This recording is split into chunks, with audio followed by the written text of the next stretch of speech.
John Brown's body lies a-mouldering in the grave, while weep the sons of bondage whom he ventured all to save. But though he sleeps, his life was lost while struggling for the slave. His soul is marching on. Glory, glory, hallelujah. Glory, Welcome glory, to War of the Rebellion, Stories of the Civil War. I am your host, Leon, and this is a reading of Reminiscences of the 19th Massachusetts Regiment by Captain John G. B. Adams. Chapter 17. The Exchange and Return North. We left Columbia, but no one knew where we were going. After a slow run of 3 hours, the engine struck a cow. As the cow would not get off the track, the engine did, and we were delayed several hours. But we did not mind that. Having no destination, we might as well be in one place as another. After being 2 days on the cars, we arrived at Charlotte, North Carolina. It was quite evident that the rebels were near the last ditch. Our South Carolina guard would not go into North Carolina, and we had a new guard from the latter state. We left the cars and marched to camp, where an order was read, signed by Adjutant General Cooper, that a general exchange of prisoners would begin at once. Many took no stock in the order and escaped, but the guard did little or nothing to prevent them, and the next day the officers commanding in the city requested us to remain in camp, as they had a strong police guard in the city, and we might get into trouble. We had some fun, mixed with our misery. Our band had retained their instruments, and while they had not played at Camp Sorghum, for want of strings, with the money we received, they bought new ones, and our glee club was as good as ever. The citizens often came from the city to hear them sing. One day we had a rich treat. The adjutant of an Ohio regiment wrote a song called Sherman's March to the Sea. Major Izzet and Lieutenant Rockwell arranged the music, and one night the glee club sang it from the steps of the hospital. The boys went wild over it, and even the rebels could not fail to appreciate it. We also organized the I.O. of M.E., Independent Order of Mush Eaters, and met in House Number 9. It was not a charitable organization, as we had no charity for anyone. Our meetings were opened by the prisoners forming a circle, one man in the center with a stick. He must do something for the entertainment of the brothers. Then give the stick to another, who must do the same, and so on until all had done their part. We brought out some fine talent and were the liveliest crowd in prison. Often we would go out and catch some fellow who was despondent and nearly dead with the blues, bring him before the Grand Mogul, and try him for some offense by court-martial. While he would get mad, kick and swear, it revived him, gave us lots of fun, and as we elected him a mush-eater, it gave him a chance to enjoy the meetings. I remember one lieutenant of an Illinois regiment who had dug a hole in the ground and declared that he would not come out, but would die there. One night, he came out, was tried and sentenced to be marched around the camp. The sentence was duly executed, the comb band playing the Rogue's March.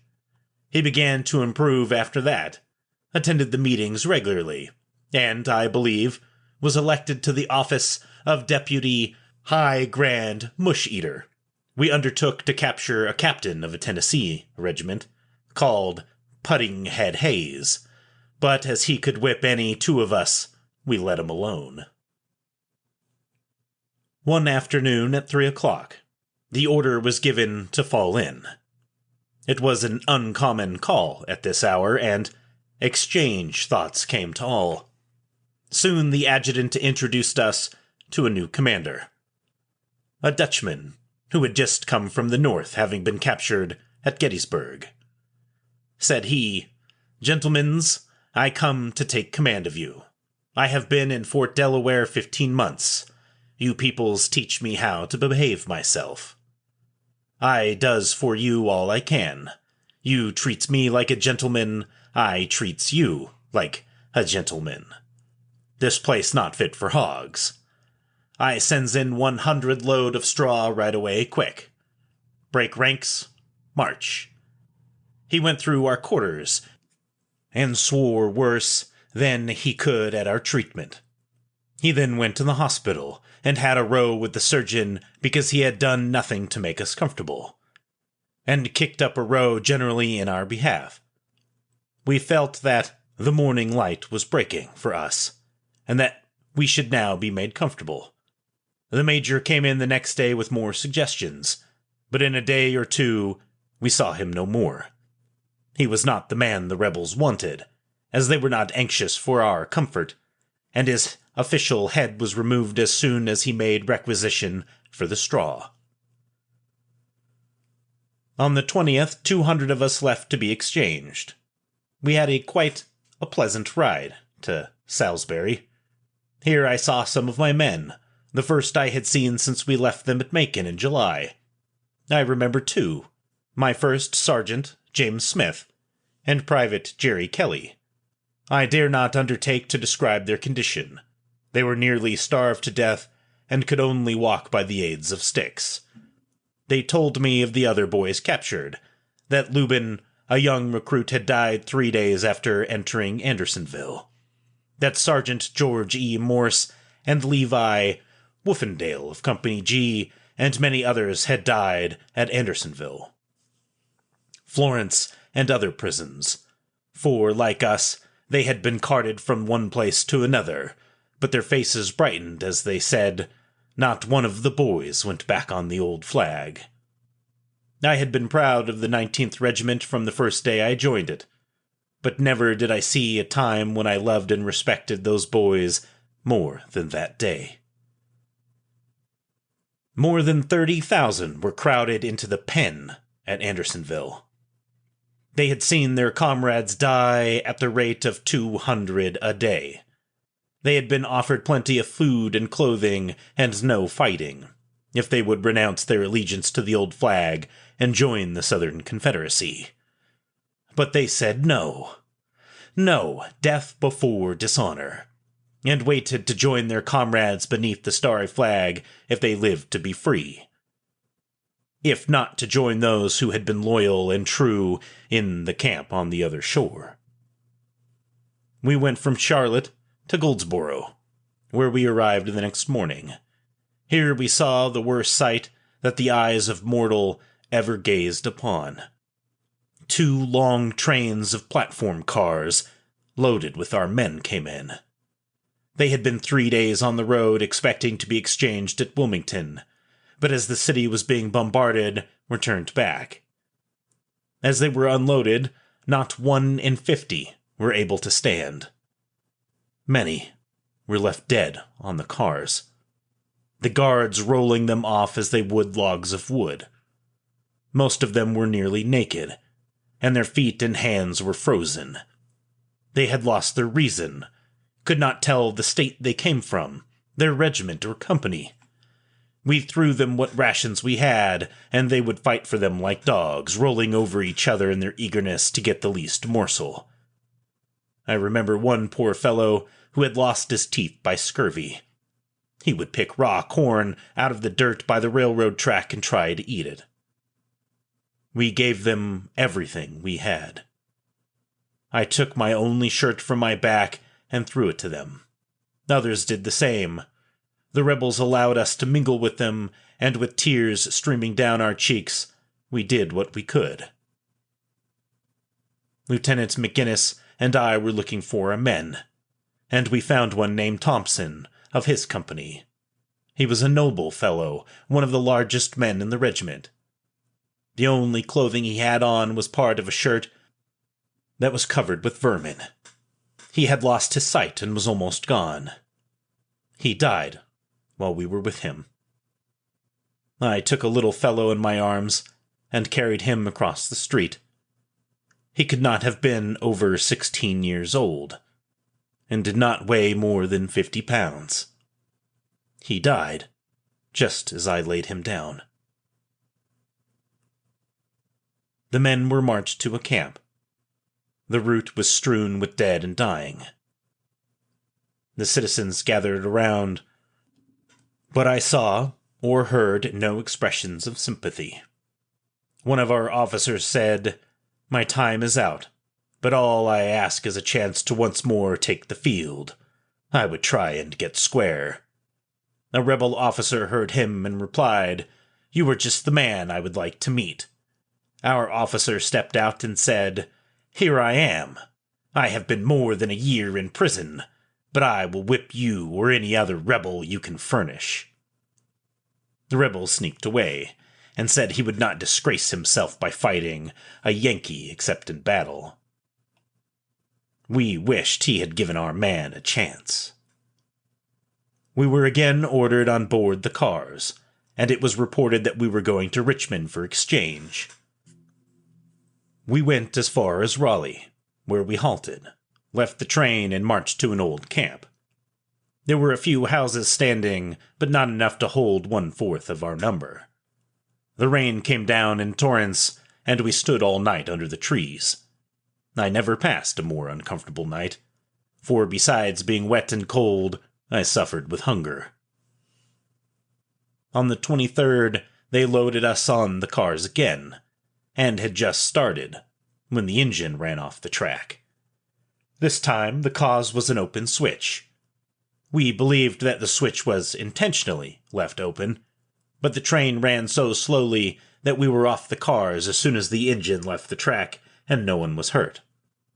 We were then taken to Camp Holmes, some 3 miles out of the city, and paroles were made out and signed. This settled the question of escape, and we began to feel happy. We remained here until the 26th, and began to think that the parole was another trap to keep us with a small guard. All were excited, and had they not moved 300 at noon, I don't believe a man able to travel would have remained in camp that night. On the morning of the 27th, we found ourselves in Goldsboro again, and were marched to camp. Here we had to sign another parole, as the first was not made out properly. All these delays were terrible. Our nervous condition was such that we could not sleep, and days were as long as weeks. We received very little food, and here I sold the last thing that would bring $1.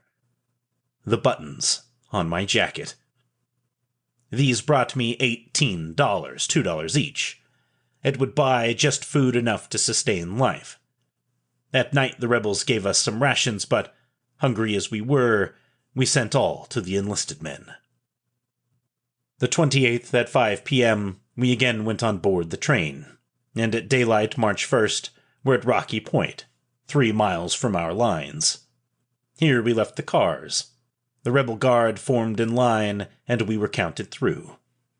As soon as we passed the rebels' lines, we ran down the road, cheering and singing. About 1/4 of a mile further on, the guard stopped us, and formed us in some kind of order. Although we were the boys in blue, we did not fully realize that we were free, and clung to all our prison outfit. We marched about a mile to the northeast bridge on the Cape Fear River, and on the other side saw an arch covered with the stars and stripes. In the center of the arch, surrounded by a wreath of evergreen, were the words, "Welcome, brothers." I have no idea what the joy will be when I pass through the pearly gates and march up the golden streets of the New Jerusalem. But if it is half as great as it was the morning of March 1st, 1865, when for the first time for nearly 9 months I saw the old flag, I shall be satisfied. One who did not understand the situation would have thought that an insane asylum had been turned loose. We hugged each other, laughed, cried, prayed, rolled over in the dirt, and expressed our joy, each in his own way. Those who had clung to their meal threw it high in air, and for once meal was plenty. The 6th Connecticut was encamped near, and their band played national airs as we marched over the bridge. We also found our true friend, the black man, not as a slave, but as a man and a comrade, clothed in loyal blue and fighting for a flag that never, until President Lincoln signed the Emancipation Proclamation, had protected him. As soon as we were over the bridge, they began to provide for our wants. Hardtack boxes were burst open. Coffee and meat were furnished in abundance. But we had been starving so long that we did not think it would last. And I remember that I packed my old jacket, now fastened together with wooden pins, full. And as it settled down, crowded in more. We drank so much coffee that we were nearly intoxicated. We cheered the boys who provided so well for us and started for Wilmington. We did not march, but hobbled along as best we could, anxious to get as far as possible from the rebels. We clung to our instruments and carried the big bass viol by turns. It was my turn to carry it, and McGinnis and I started down the railroad. We had gone but a short distance when we met an officer, who asked me where I got the big fiddle.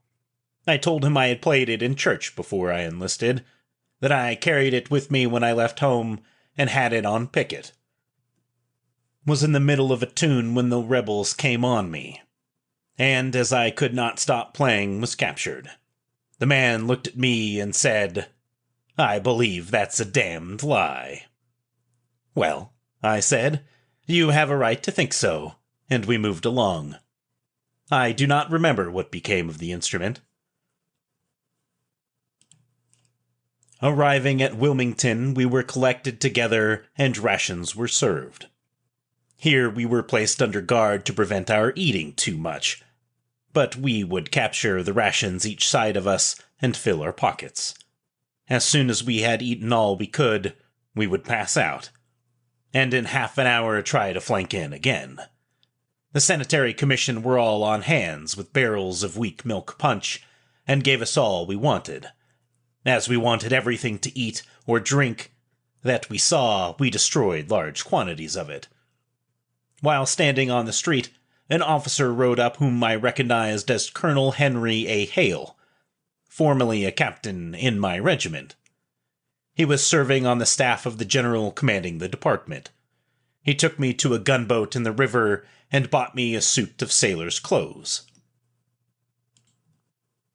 After a good bath, I was transformed from a dirty prisoner into a respectable jack-tar. I threw my old clothes overboard, and they floated down the stream, freighted with a crew which had clung to me closer than a brother for the past 9 months, and whose united voices I thought I heard singing "A Life on the Ocean Wave" as they passed out to sea. I returned to the city and walked about, often meeting some of the men of my regiment, among them Michael O'Leary of Company F, who looked as though he had just come off dress parade, having a new uniform and his shoes nicely polished. He was delighted to see me, said that the rebels had urged him to take the oath of allegiance, but he had told them he could never look Mary Ann in the face if he went back on the old flag.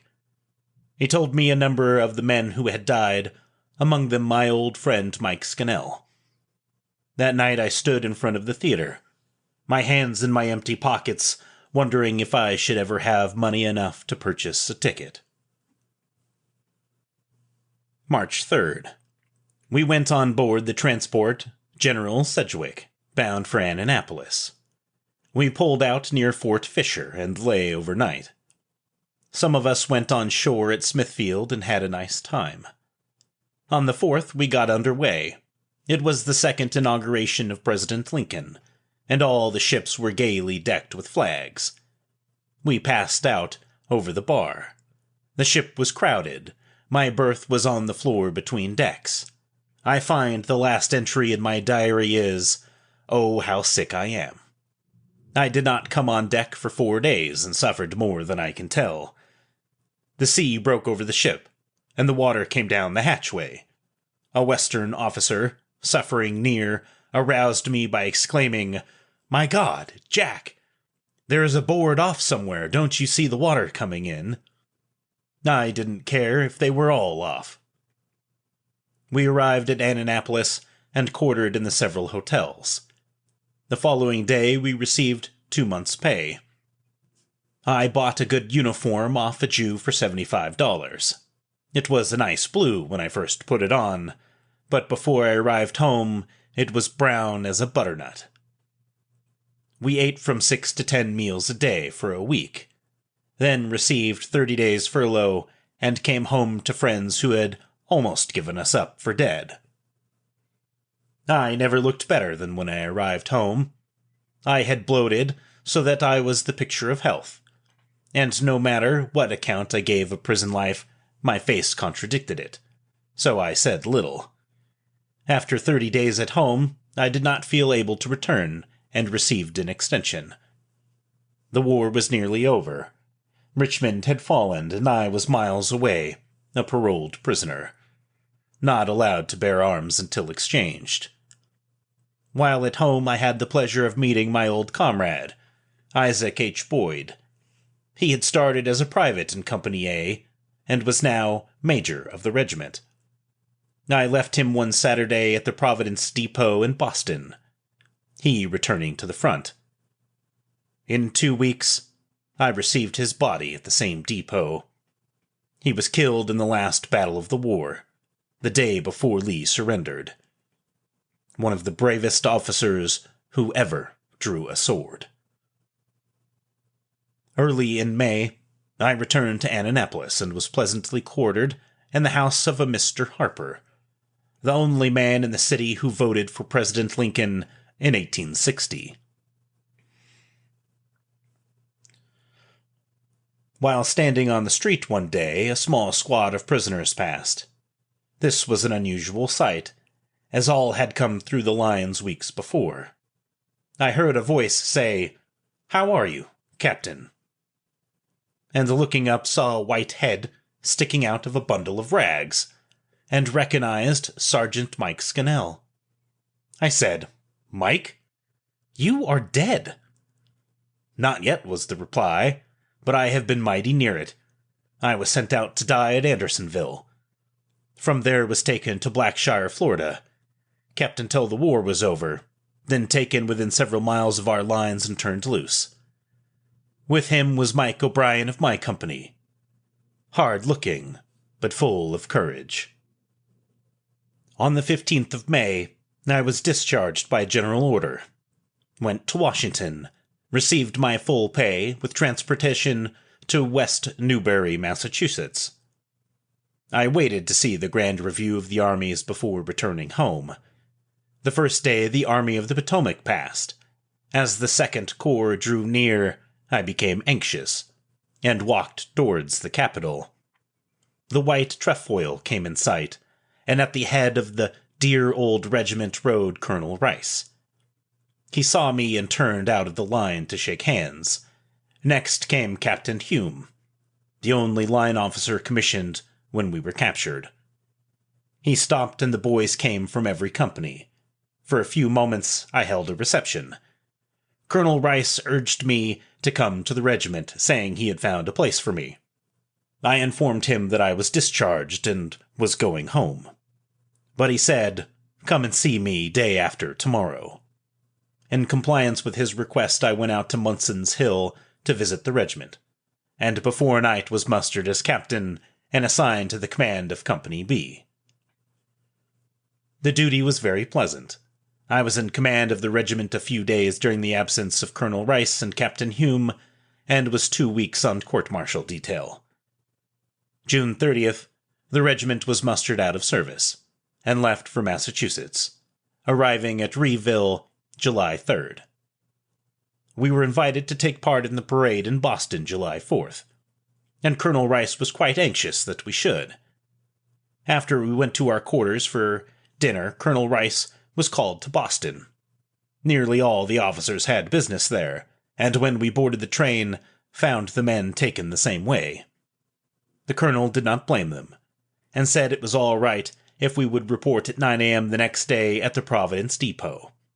All promised. I did not expect they would come, but went to the station at the hour named. I found Colonel Rice and one private. We waited a while, but no more reported, and as we three would not make much of a show, concluded to give it up. July 20th, we assembled at Reedville for final pay. The men returned to their homes and took up the duties of citizens which they had laid down to become soldiers. And the 19th Regiment Massachusetts Volunteers became a thing of the past. The regiment had been frequently complimented by its superior officers for soldierly conduct, and the following general orders will show the opinion in which we were held. Headquarters, 2nd Army Corps, July 23, 1862. General Order No. 21. The General Commanding would hereby announce to this Corps d'Armée the fine appearance on the review today of the 19th Massachusetts and 1st Minnesota Regiments. The condition of these regiments is an honor to their states, and reflects great credit upon their commanders. By command of Major General Sumner.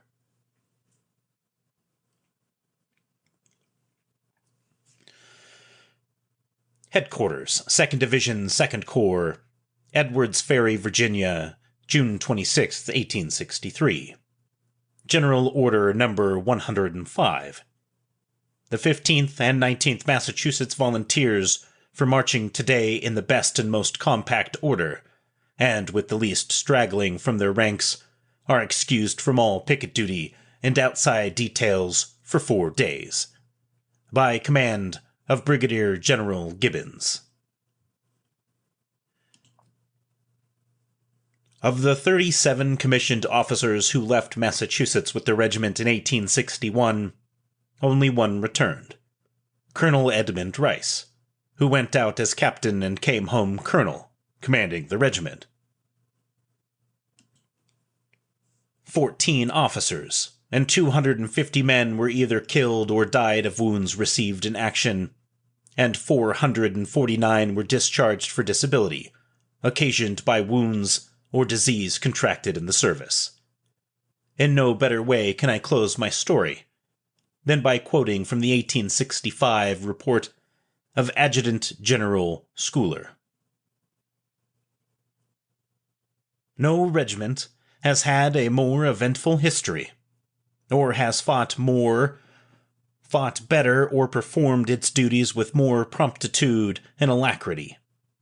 During its existence, the regiment has been engaged in 45 battles and skirmishes, in 6 of which it has lost from 1/3 to 5/6 of its men. It has captured and turned over to the War Department 7 stands of colors: the 1st Texas, 14th, 19th, 53rd, and 57th Virginia, 12th South Carolina, and 47th North Carolina, and 6 pieces of artillery. When it is said that the regiment has been characterized by the most kindly and brotherly feeling, the best discipline, and alacritous obedience in all ranks, that it has been frequently commended and never censured by its superior commanders, the story is done.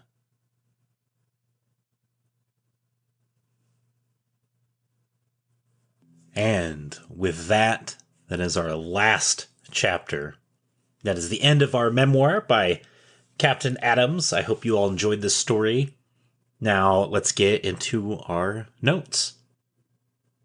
Now, first off, right off the bat, I have to talk about it. A train losing a fight to a cow on the train tracks? Man, this is incredible. What an amazing time to be alive.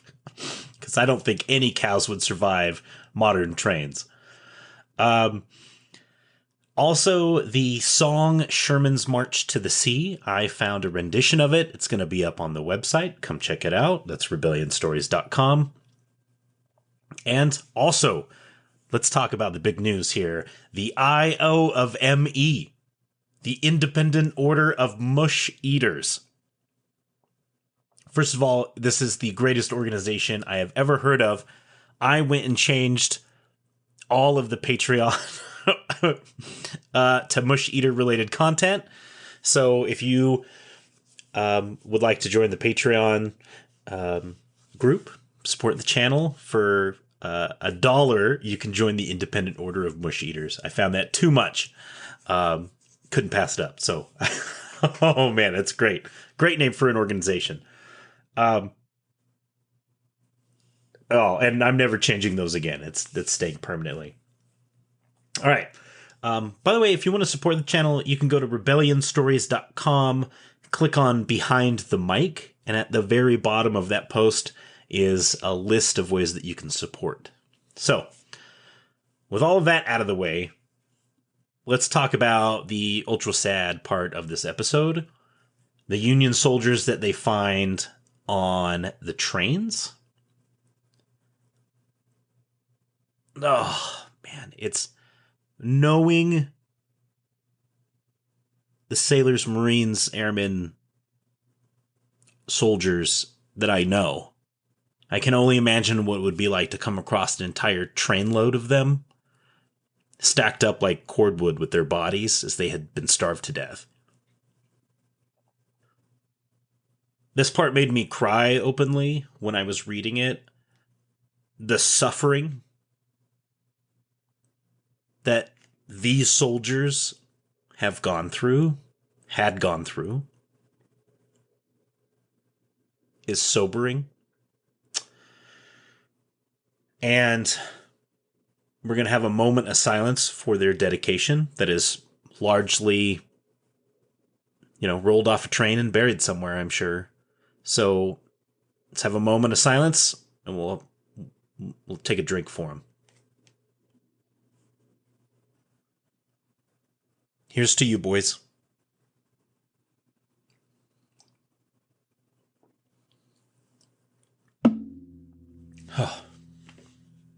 All right.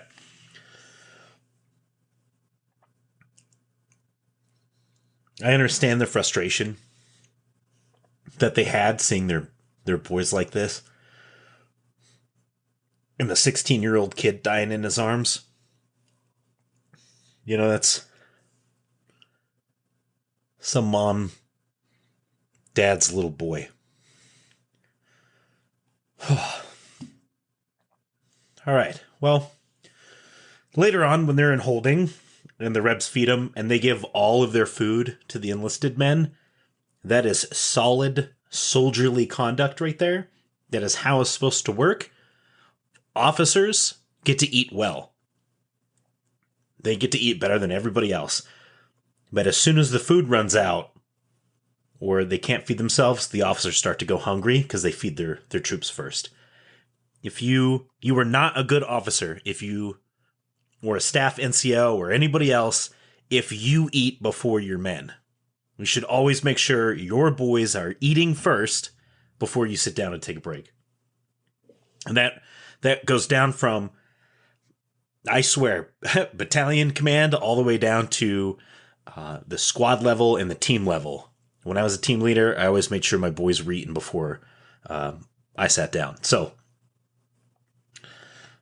really liked that part and enjoyed seeing it happen, even in a dire circumstance such as this where they were starving.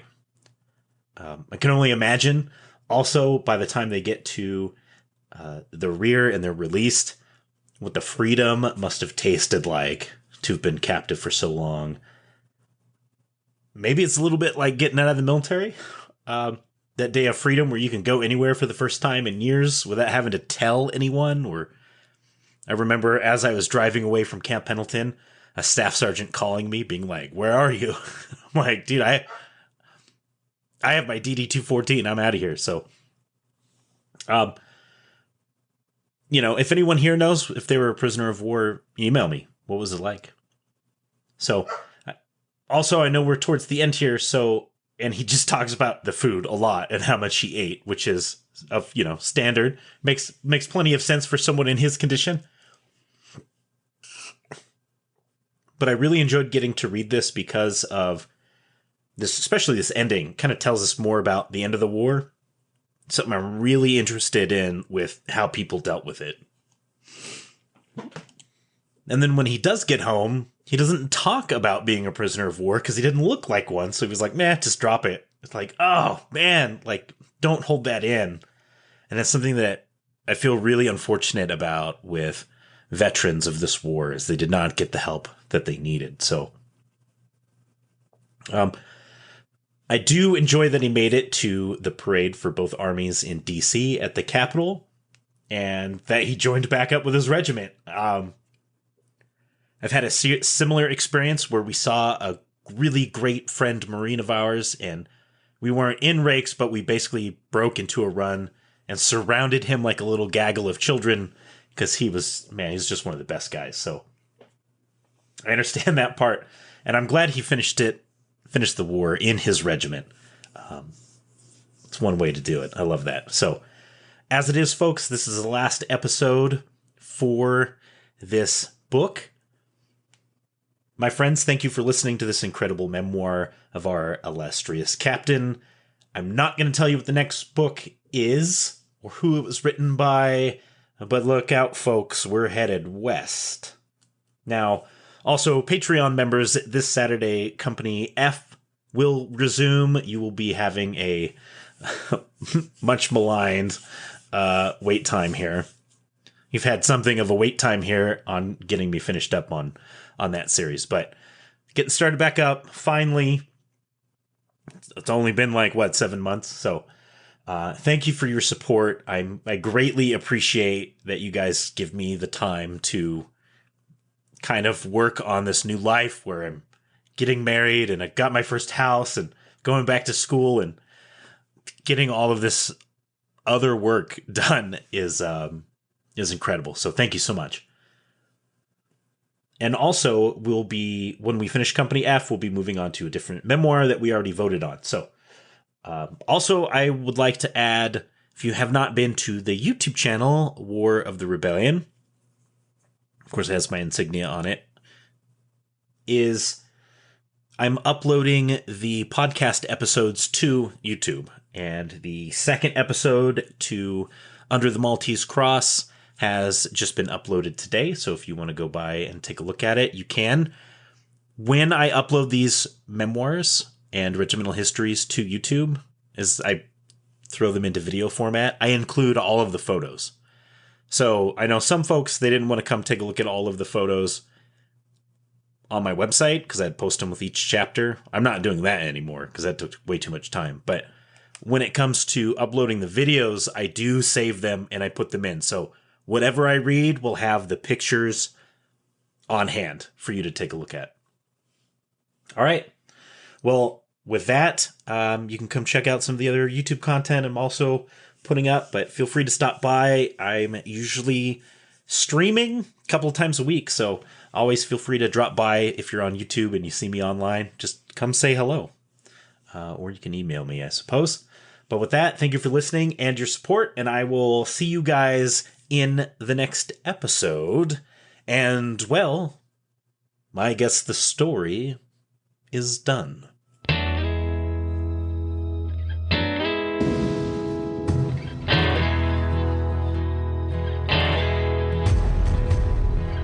John Brown's body lies a-mouldering in the grave, while weep the sons of bondage whom he ventured all to save. But though he sleeps, his life was lost while struggling for the slave. His soul is marching on. Glory, glory, hallelujah. Glory, glory, hallelujah. Hallelujah, for his soul is marching on.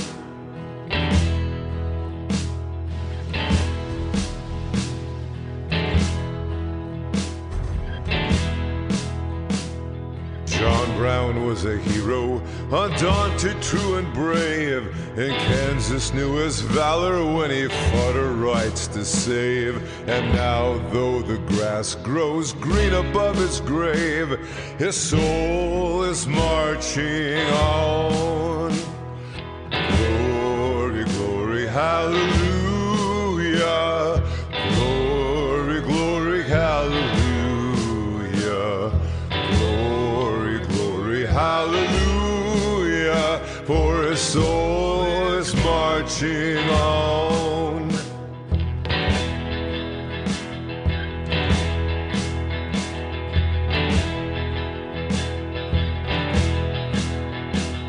He captured Harper's Ferry with his 19 men so few, and frightened old Virginia till she trembled through and through. They hung him for a traitor, themselves a traitorous crew, but his soul is marching on. Glory, glory, hallelujah. Glory, glory, hallelujah. Hallelujah, for his soul is marching on.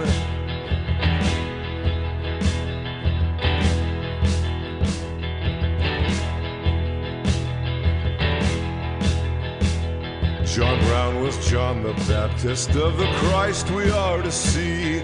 Christ who of the bondman shall the liberator be. And soon throughout the sunny South the slaves shall all be free, for his soul is marching on. Glory, glory, hallelujah. Glory, glory, hallelujah. Glory, glory, hallelujah. For his soul is marching on.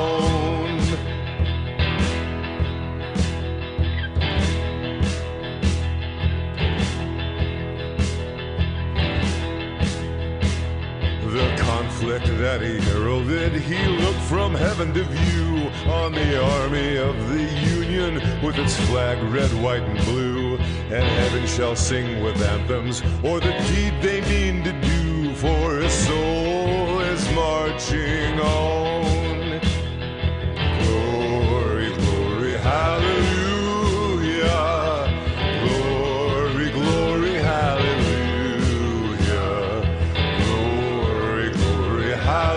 Hallelujah, for his soul is marching on.